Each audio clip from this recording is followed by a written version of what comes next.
Yeah, sounds good. I'm up for a bit of modern. I've got this Rakdos Bernie deck, it's alright. So I've got this casual Nadu deck I haven't really had a chance to play since the summer. Yeah, sure, that's fine. I mean, what's the worst that can happen? Hello, and welcome to the first annual Too Sweet MTG End of Year in Review. So, 2024 sure was a year in Magic. The game turned 32 this year, and like most millennials, it spent the year struggling to find its place in the world and trying to convince the younger generation that it's still cool. This year had a little bit of everything, and there was a lot to be excited for. There was a lot of promise for the year, with sets that sounded interesting and exciting, with themes like murder mystery, heists, and a haunted house sounding like massive leaps from what we'd experienced before. And there were a lot of very cool cards printed and some great and memorable moments. But the year also had some incredibly sad moments, and in the space of a few months we saw both the best and the absolute worst of what the Magic community had to offer. So strap in, grab a drink, and let's do this.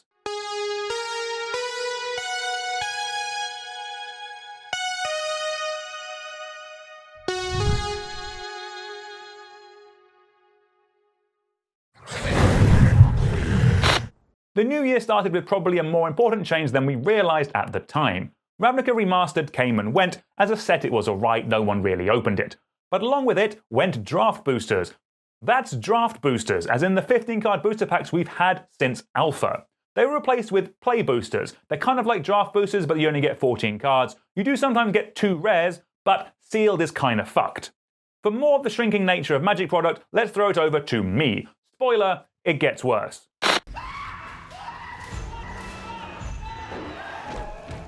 So overall, 2024 has been a bit of a bad time in terms of value for money. Interest rates and inflation have meant that everything just feels more expensive. One way companies can offset price hikes is by giving you less for the same amount, or sometimes less for still yet more money. This is known as shrinkflation, and we've all experienced it in our daily lives. Things like chocolate bars aren't as big as they used to be, you get less crisps in the bag. I will never call them chips, don't have a go at me. And Magic the Gathering, made by Wizards of the Coast, a Hasbro company, is no exception to this. This year, we lost a card in every booster pack with the change to play boosters. And while most people won't care about getting one less card, it is still part of a trend of us, the consumer, getting less for our money. And with that change to play boosters, the cost of the pack overall went up. See, previously we had draft boosters and set boosters. Draft was for playing and set was for opening. Set boosters were also 14 packs and had a bunch of shiny alt arts in them and the possibility to open extra rares. And importantly, they were more expensive. If that all sounds familiar, it is because when they decided to try and simplify things into one pack, the line they went with was to make the more expensive ones playable rather than make the cheaper ones fancier. You see this thinking again pop up in their most recent decision to reduce the size of booster boxes from 36 packs down to 30. Apparently their market research showed them that people like the price points of 30-pack booster boxes, because yeah, obviously people like the cheaper thing. That market research was importantly about set booster boxes, not draft or play booster boxes. So for the product made to be just opened, they found out people wanted less packs with more rares at a reasonable price. Okay, cool, good, love that. But that doesn't take into account the key part of the play booster, and that's, the play part. There's a reason why booster boxes have 36 packs in them. Firstly, it supports an 8-player draft with prize support, meaning for your game store to run a draft, you only need 1 booster box per pod, and then you're sorted. With boxes going down to 30 packs, it either means the store will need to open an extra booster box, or prize support is about to get worse. The larger booster box also supports sealed better, as you get a 6-person pod out of a 36-pack box, rather than 5 out of a 30-pack box. And building in the first round buy into your product is a brave strategy, let's see if it works for them. It's also important to remember that it was Wizards who raised the price of the packs that you need to play Magic when they melded draft and set boosters together. They chose to make the basic entry product be fancier and more expensive. To then turn around and say, players don't like the product being more expensive, let's give them less, is kind of bollocks. In theory, the cost of a booster box will be proportional to the amount of packs in it, so a 30-pack booster box will be 6 packs cheaper than a 36-pack booster box. That would be the case, however, if MSRP wasn't about to come back, and yes, of course, the price will immediately be going up with the release of 8th Adrift. For transparency, on Weekly MTG, Blake Rasmussen did say, price increases to packs are not coming. We have already put out the MSRP for Aether Drift. You can find it. It is available. It is not above anything. It's slightly higher than Foundations, but that's because we actually lowered the MSRP for Foundations. But in my opinion, and with peace and love here, I think that's also bollocks. There hasn't been MSRP since 2019, so you can't bring MSRP back after 5 years with Foundations and then immediately raise it in the next set and then try and retcon it and say that the price was reduced previously. Every store I have looked at has Foundation Play Booster Packs priced the exact same as every other standard Play Booster that has come before it. So any price rise on top of that, as players we can only take as exactly that, a price rise. So what does that mean for the consumer? Well, like everything else nowadays, if we want to buy a product, we're going to have to be paying more for less. But where does this end? Magic is a luxury product. If I get less tea bags in a pack, I'm still going to buy the tea. I am British, it's a necessity. Same with other food and other household goods. But Magic is a hobby. This kind of corporate greed is something that will slowly erode the goodwill of fans. It won't change overnight, but if things keep getting more expensive, people will be more likely to ask the question, do I need this? And for more and more people, that answer is going to change to a no. So that was nice and cheery, back to the studio.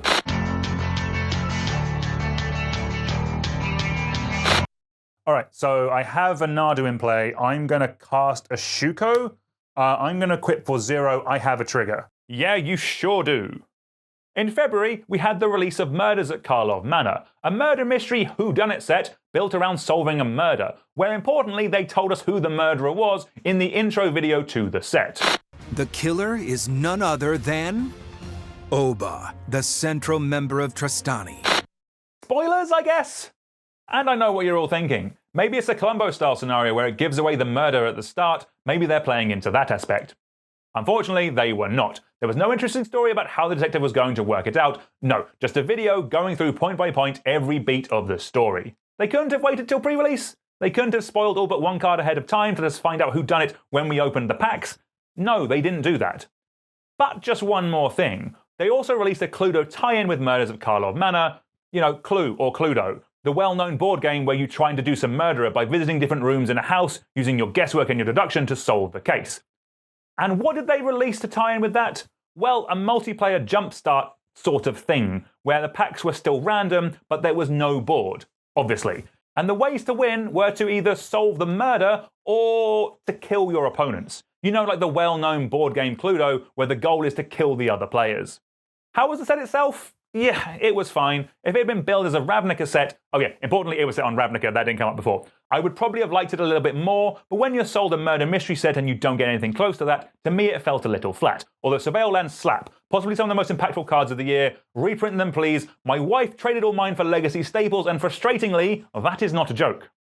This program is brought to you by Magic the Gathering, the trading card game of strategy and imagination. In March we had the release of Universes Beyond Fallout. This actually went pretty well. 4 Commander decks plus some cool fancy boosters and some cool cards, awesome references for fans, nothing that broke any formats, we love all that. Also, it gave us 2 new dog commanders, so you know, 10 out of 10, perfect product, no notes. I'm sure the other Universes Beyond set over the rest of the year will be just as well thought out and as well delivered.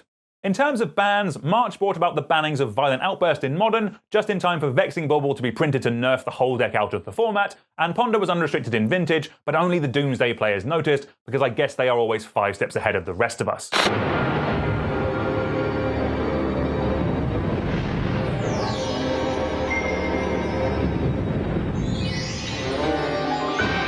In April, we all went cowboy as we moseyed on down with the Outlaws of Thunder Junction and its bucktooth cousin, the Big Score. Because obviously one set wasn't enough, we needed to cram 2 sets into the same limited format. I spent a tenner on this crappy hat, glad to see I got a second video out of it. Originally, the Big Score was going to be a separate booster product, like Aftermath that we had the year before. But everyone hated that, and Wizards learned the good lesson that 10-card booster packs suck, and they never made that mistake again. But what did everyone else think of the cowboy set? To me, it felt more like Magic characters dressing up as cowboys rather than an actual cowboy set. Committing Crimes was fun, if not feeling a bit like a needless line of text, and Outlaws also felt a bit like a rehash of Party. The whole thing felt a bit too fun for me with no stakes. I guess I would have liked a bit more grit in my cowboys. But from an individual card point of view, these 2 sets had some absolute bangers, with some really cool and interesting cards, especially for Commander and Cube, along with one of my favourite cards of the year, Bristly Bill, who, if you're not aware, he fucks. And when you're destroyed, then it will be my time to rise. May was a surprisingly quiet month. All That Glitters was banned in Pauper, along with the first pre-banned card in recent memory in Cranial Ram. Because, yeah, obviously that card needed to be banned. Artifact lands are legal in Pauper. Damn it, Gavin, what are you doing? Then in the same announcement, Pauper, Legacy and Vintage all banned stickers and attractions, because it turned out nobody had time for that shit, especially not Daybreak Games when it came to coding a functional version of Namesake a Goblin into MitGo. The game's Magic the Gathering, and all you need to play is a brain, a deck, and a friend. June started off strong with the tri-annual rotations of Modern and Legacy with the release of Modern Horizons 3. It was also the last set to be printed in Portuguese, because apparently Wizards doesn't think anyone plays Magic in Brazil. Ladies and gentlemen, it's your world champion, Paulo Vitor Dominarosa! Carlos Ramao from Brazil, the 2002 Magic the Gathering World Champion, is the 2010 Magic Online World Champion. The set had a wealth of powerful and nostalgia-driven cards, as well as a special little bird wizard with the dream of fucking every format possible. Nadu was the bird that could in 2024, and by could I obviously mean get banned as quickly as possible. It was legal in Modern long enough though to train wreck its way through Pro Tour Modern Horizons 3, bodging the field with a 59% win rate and being the deck that Simon Nielsen took down the whole event with. The deck was kind of nuts. The main thing it did was use cards like Outrider Encore, Bristly Bill Spinesower, who as a reminder to you all, he fucks. And then you have Shuko to trigger Nadu a bunch by targeting various creatures you control, getting you to draw a bunch of cards and put a bunch of lands into play. When this was combined with a card like Springheart Mentuko that makes you a creature when a land comes into play, it basically means that you draw your whole deck and put every land in your deck into play. And what's best about all of that is that it was non-deterministic. So there were some really long, really convoluted turns where players had to remember how many times each token had been targeted that turn, and after all of that, they might still not win the game. But at the Pro Tour, players also worked out that the most optimal build was to actually use a single copy of Endurance to shuffle your graveyard back into your deck, and if you stacked it correctly, the Endurance would get shuffled in as well, meaning you could keep looping through your whole deck for as long as you needed to make a wide enough board state to kill your opponents. A funny thing on this deck is that the online version was a little different, and was running Thassa's Oracle as its win con because games were often going so long that people were losing to the clock. So you have an oppressive deck with a busted interaction that players broke immediately. It does beg the question, how did this happen? Well, it turns out they didn't playtest Nadu. I don't mean a little bit. They did not playtest Nadu at all in its final form. Originally, it was a goofy commander value card that wasn't hitting the right spot, so they made some last-minute changes to it.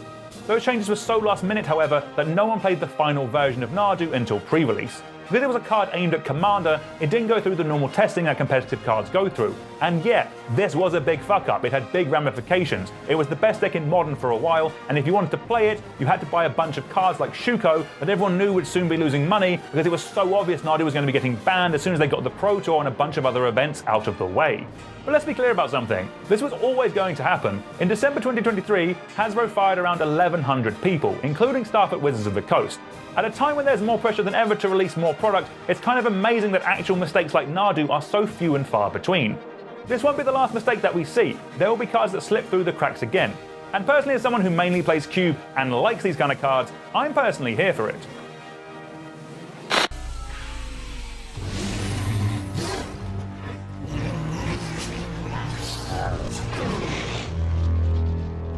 Alright, I think I'm running out of lands, but I'm going to flash in this Endurance. Yeah, sure, that resolves. But it wasn't all fun at MagicCon Amsterdam. The world got the sad news that legend of the game Kai Budde had been diagnosed with terminal cancer, in what was genuinely one of the most moving moments in Magic history. They also announced that the Player of the Year award was to be renamed the Kai Budde Player of the Year award. And in all seriousness, my thoughts go out to him, his family, and anyone else either going through themselves or has a loved one suffering from this dreadful disease. Then on the Sunday, Kai Budde won the PTQ because Kai Budde doesn't lose on Sundays.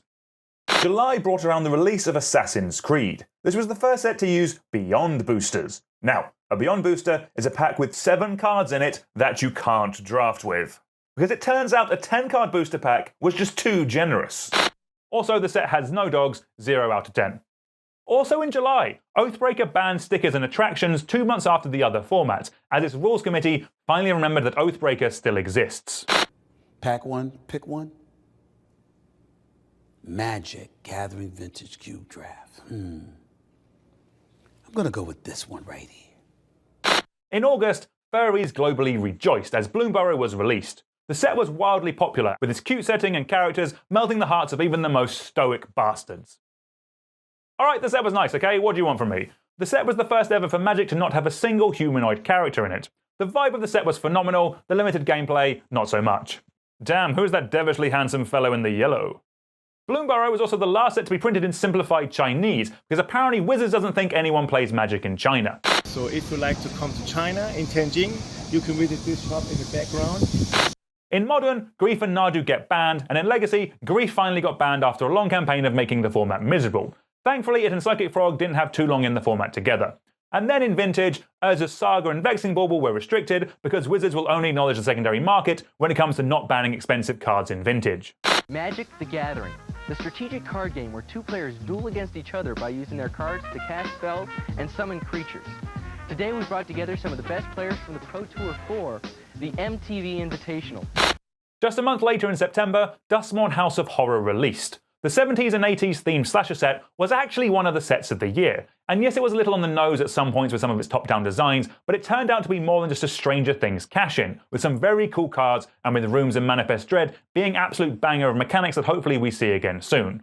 And that was everything that happened in September, apart from everyone having a lovely time with no other issues, nothing else to mention.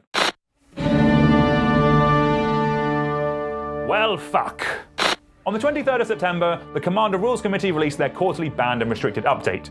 Mana Crypt, Jeweled Lotus, Dockside Extortionist and Nadu were all banned in Commander. And while everyone was on board with Nadu being banned, Dockside was a big hit to red decks in CEDH. However, the bannings of Mana Crypt and Jeweled Lotus, that specifically had been used as high-value chase cards by Wizards, caused the Magic community to go into meltdown. It was everywhere, you could not escape it. It wasn't the Commander Rules Committee that made these cards expensive, and from a gameplay point of view, their arguments on these bannings did have merits. But you can also say that the bannings felt heavy-handed and took everyone by surprise. On one hand, you had a group of people trying to make a format that they had steered to being the most popular format in all of Magic better for all its players. But on the other hand, you had potentially hundreds of millions of dollars being wiped off of the value of players' collections.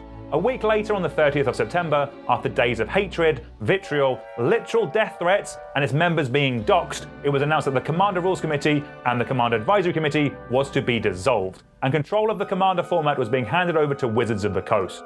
It literally felt like we were living in the bad timeline. Say what you want about the bannings, but the Rules Committee being independent was a good thing, as it meant there was some kind of check to Wizards of the Coast, a Hasbro company, being able to just print whatever they wanted. The saving grace is that the committee set up by Wizards will now have the protection that comes from being part of a large company, so things like doxing are less likely to happen in the future. Also, the creation of the Commander format panel, which mirrors a lot of the functionality of the Commander Advisory Group, means that there is still a direct line from the community to Wizards. But as a whole, this whole period of time sucked, and it felt tough to be a Magic player. The comment sections on this channel is normally pretty chill and you're all awesome, I love that. But just mentioning the bannings brought out this wave of emotion and hatred that we've never seen in the game. There's a whole lot more that can be said on this, but I want this to be the last time I ever talk about it, and how I'm going to end it is with a quote from John Paul II. He once said about football that of all the unimportant things, football is the most important.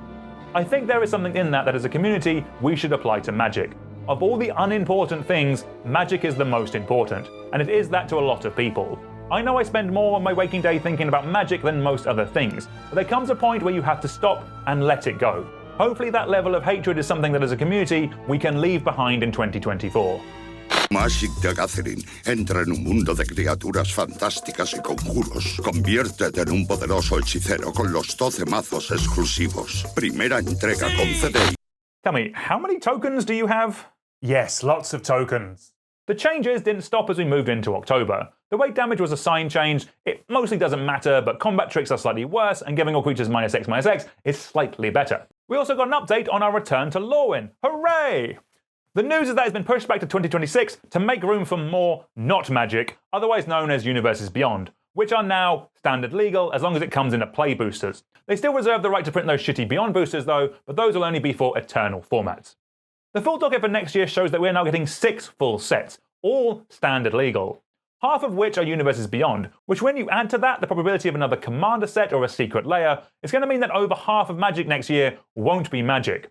And the Magic IP isn't perfect. Jesus, the early story is needlessly nonsense, and a lot of the newer stories can also be hit or miss, or just outright bollocks. The killer is none other than Oba, the central member of Trastani. But I know I'm not alone in hoping the game doesn't just become like a Smash Bros for a bunch of random IPs. I say this now, I'm fully prepared to be a massive hypocrite. I don't care about Final Fantasy or Spider-Man, but if the last set of the year is something cool like a Warhammer 40k draft set, or one of the rumours that we heard with things like Game of Thrones or Star Trek, then I could be back on board. My actual highlight of the year also happened in October at MagicCon Vegas. The Vintage Cube Live hosted by Ultimate Guard was an event where you had 8 players drafting a Vintage Cube for keeps. Awesome. Oh, there's Black Lotus! It's here! They opened it! Oh my god! The Black Lotus! They actually opened it! Yeah, so the... Whose is it? It's Rex's. No way! It's Rex's! Oh my god! This was sick. Do this again. I want more high-stakes pay-per-cube content. Inject it into my veins. Also at MagicCon Vegas, we had Worlds taken down by Javier Dominguez for the second time, being only the second player to win 2 World Championships after Shahar Shenhar's back-to-back victories in 2013 and 2014. November belonged to the Scalpers, hoovering up the Marvel Secret Lairs like J. Jonah Jameson, getting pictures of Spider-Man. There was a long wait for anyone who wanted it, and the drop sold out worldwide within 4 hours, with a vast amount of people unable to get their hands on their favourite Marvel heroes. But do not worry, they were immediately available on eBay and Facebook Marketplace at a ridiculous markup straight away. We all know, fuck scalpers, they are bottom feeders, but for every Facebook community post selling at a super high margin, there was your standard laughing responses and people calling them out, followed by the seller saying that the item had been sold. The sad part about this is that as long as Wizards make these products be a limited print run and let people buy more than one at a time, this will be a recurring trend for any Secret Lair like this going forward. But if you are thinking of buying an overpriced Marvel card from a scalper, please consider using our TCG Player affiliate link that you can find in the description below. One of us might as well get something positive out of this. Sorry, that was too funny of a joke. I love you all.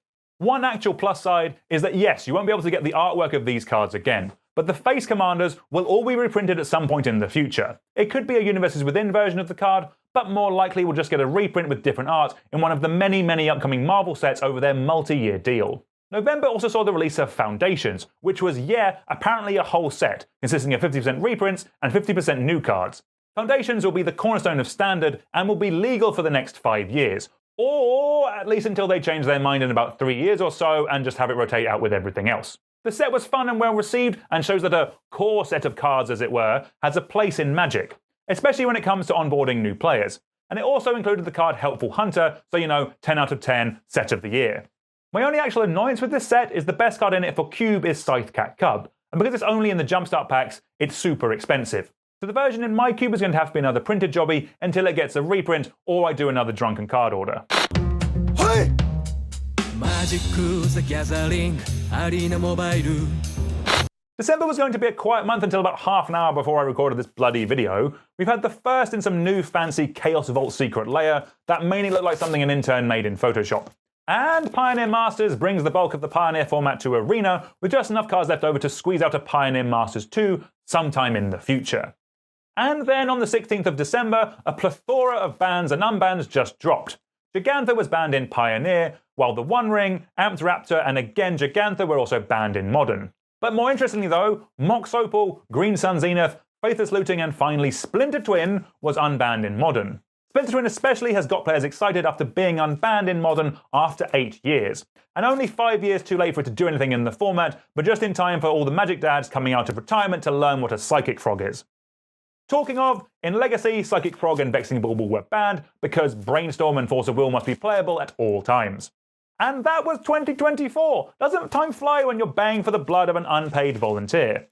We're at a bit of a crossroads as we move into 2025. Magic has never been more popular, and with the upcoming tie-ins with things like Final Fantasy and Marvel coming next year, Magic as a game will continue to grow to new heights and reach more and more new players. And while that's great for the execs and the investors at Hasbro, for the players who've been part of the 32-year journey of Magic up to this point, feeling jaded at another announcement or feeling jaded at another spoiler season is increasingly becoming the norm. It's impossible to just ride a constant wave of excitement. There was so much cool stuff in 2024 that has just got lost in the shuffle. That is not going to stop in 2025. In summer next year, there are only 7 weeks between the releases of Final Fantasy and The Edge of Eternities. And then after that, we have the Spider-Man set coming a few weeks later. I do not think this is all doom and gloom, and I do not think this is the end of times. But I think it comes back to Magic being the most important of the unimportant things. For me, that's something I'm going to be looking at a lot more next year. That's going to do it for the video and for 2024. Thank you all very much for watching and for your support this year. If you made it this far, please subscribe to the channel. We're racing towards 100,000 subscribers. We've only got about like 92 or so thousand left to go.